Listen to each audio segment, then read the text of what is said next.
Hi, good morning mga ka-friendship. Welcome back to my channel, SMG72. Ang content po natin ngayon mga ka-friendship ay gagawa tayo na DIY study table. At ang mga materialis po natin ay mga scrap lang po ng mga tira-tirang bakal at plywood. May taas po siya na 70 cm ang study table natin gagawin mga ka-friendship. Ito po ang ating mga materials. Pakita ko sa inyo. Yan po mga friendship. Mga scrap na baka lang po at plywood.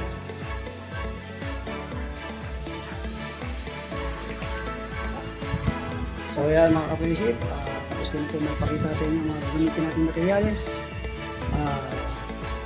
Halika na po at umpisa na po natin ang paggawa natin ng DIY study table.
So ayan mga ka-friendship, tapos na po natin buuin ang ating DIY study table.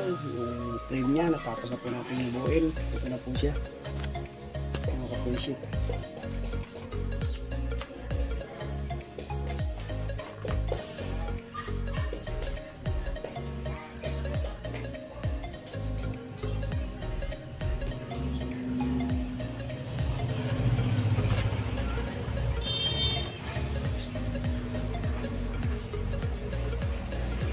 So ayan mga ka-friendship, lalagyan na lang po natin yan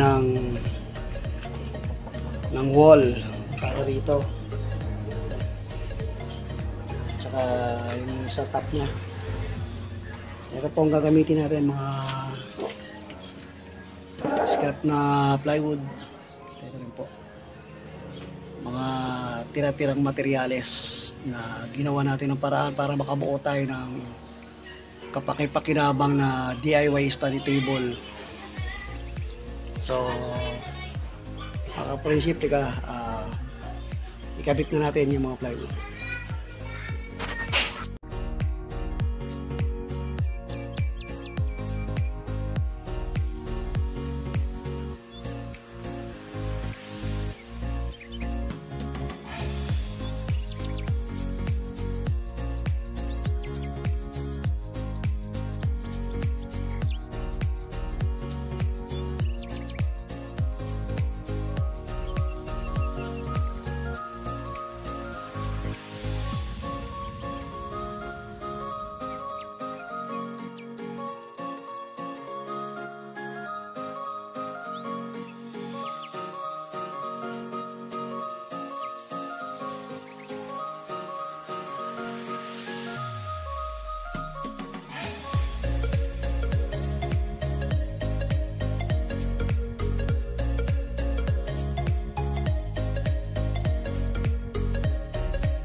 ayan mga ka-friendship, natapos na po natin gawin ang ating DIY study table at ginamitan po natin ang mga scrap materials, mga bakal at plywood. Naging kapakipakinabang po siya para gamitin ng aking anak sa kanyang pag-aaral. Sa lahat ng mga hindi pa po nakakapag-subscribe sa YouTube channel ko, mag-subscribe na po kayo mga ka-friendship para lagi po kayong updated sa mga susunod pang video. Please like and share, hit the notification bell mga ka-friendship para lagi po kayong updated sa mga susunod pang video. So hanggang sa muli mga ka-friendship, maraming salamat po sa suporta nyo. Thank you.